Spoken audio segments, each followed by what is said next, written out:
Hi, I'm Victoria, I'm a social media contributor at Core, and welcome to our YouTube channel. We'll start off with a series of educational videos as per your request on Twitter. Today we'll discuss everything Web3 related.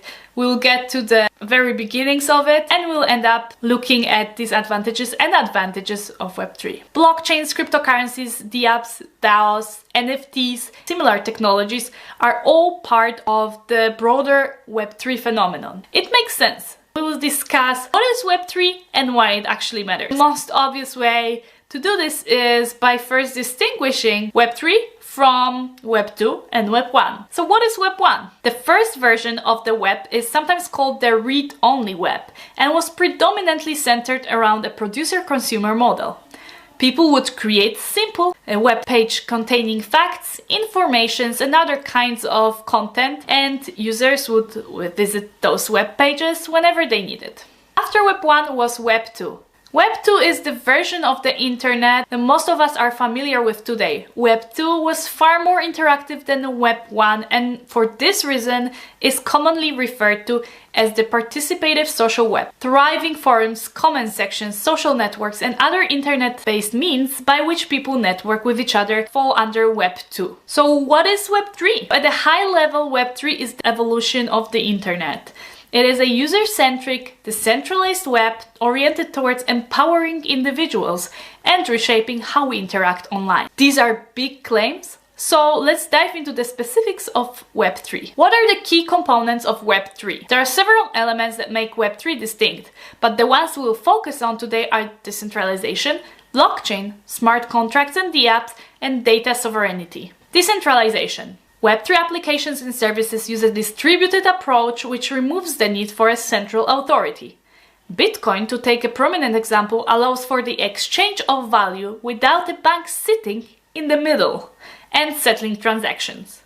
Most of what's being built on Web3 endorses this ethos. Next is blockchain technology. The decentralization of Web3 is made possible by blockchain. To put it briefly, blockchains are immutable distributed ledgers that establish a peer-to-peer network able to manage and validate data, such as who sent money to who. We have an entire lesson on the blockchain that goes into more detail about how this works. Next key component is smart contracts and dApps. Smart contracts are digital agreements that are executed automatically when specific conditions are met. Decentralized applications, known as dApps, are the combination of one or more smart contracts into useful application or protocol running on a decentralized network. As with cryptocurrencies like Bitcoin, smart contracts and dApps are innovations that are only possible with the blockchain. And like Bitcoin, they remove the need for trusted intermediary. So rather than assigning a contract that has to be enforced by a legal court,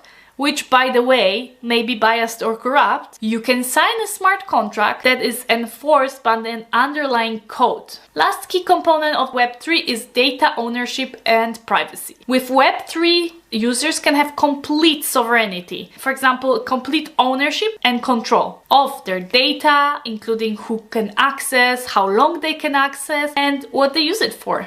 To be sure, some users still choose to do that, but there's been a cultural shift towards more careful about what one shares online. People are just more careful to tag their location because that could make it easier for others to find them, for example. Part of this shift has been the growing realization that data is incredibly valuable and is indeed one of the main ways platforms like Facebook make their money. Today, people have become more interested in maintaining ownership of the data they create, either because they want to share a revenue it generates or because they want to know who is using it and for what. All of this is baked into foundations of Web3. What are the real-world implications? Web3 has already transformed many parts of digital life and is poised to transform many others. Next, we'll walk through some concrete examples to help you form a picture of what this technology will mean in the years ahead. First is digital identity and privacy. So self-sovereign identities, known as SSIs,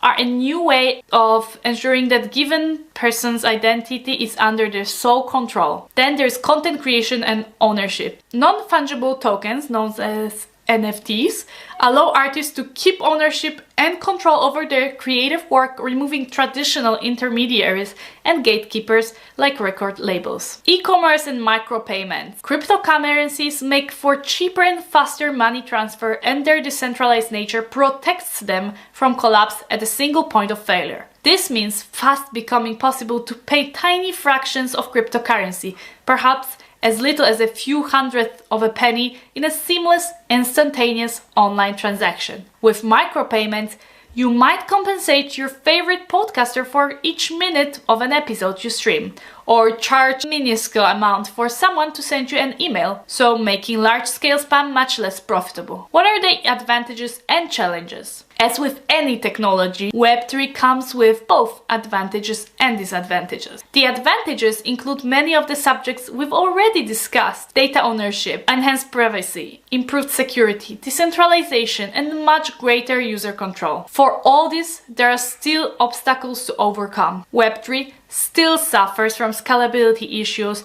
as current generation blockchains can only accommodate so many transactions per second. There is still a major learning curve involved in setting up a wallet, making on-chain transactions, or storing private keys. Many are still worried that the regulatory environment might turn against crypto. And of course, there is the ever-present potential for misuse. Nevertheless, Web3 is a remarkable opportunity to change how we create and interact with another. So there you have it. Web3 is definitely the next great step in the evolution of internet, relying on blockchain technology to create digital spaces that are more decentralized, more user-centric, and open to vast new possibilities. Stay tuned for the next lesson to learn more about Web3 and the blockchain technology.